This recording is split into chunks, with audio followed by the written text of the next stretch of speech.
22 мая в туристическом комплексе «Заимка» собрались официальные лица республики, жители Чувашии, а также гости. Поводом встречи стало открытие казачьего конно-спортивного клуба имени Тихонова Александра Ивановича, 4-кратного чемпиона Олимпийских игр по биатлону, 11-кратного чемпиона мира, обладателя титулов «Мистер биатлон» и «Лучший биатлонист Советского Союза».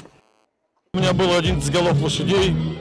Вы сегодня видели жеребца, это лучший жеребец в России, он в племенной книге №1. Вот. Мне уговаривали долго продать, вот, но у меня бы рука не поднялась это сделать.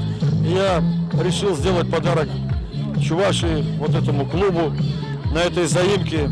Теперь, тем более, для меня большая честь, что этот клуб назван моим именем. Здесь шикарная земля, здесь много поместить много людей.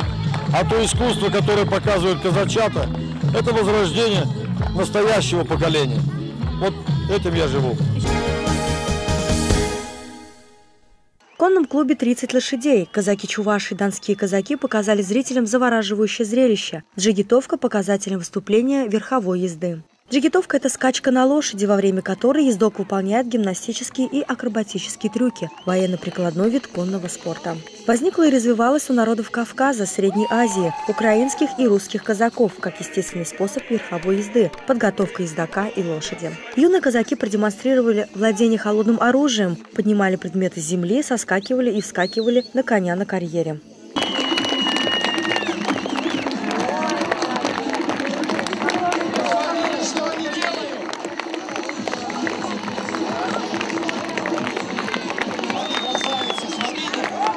Как отметили на мероприятии, казаков Чувашии немало радует то, что и молодежь республики ведет активный казачий образ жизни.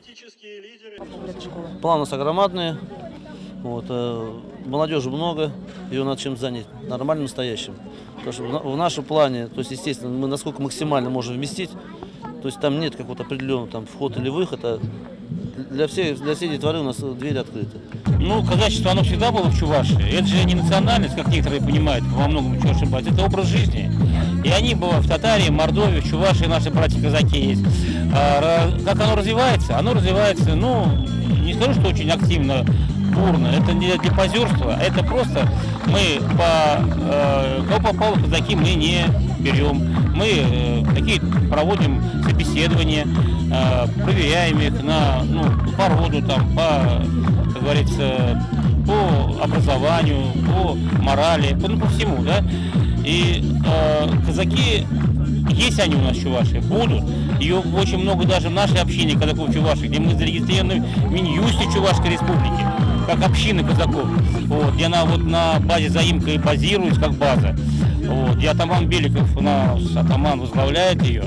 Вот. Я сам хожу в совет старейшин, поэтому, может, имею право сказать об этом. У нас очень много молодежи. Она развивается и будет развиваться. Выступили на официальном открытии совсем юные жители Новочебоксарска.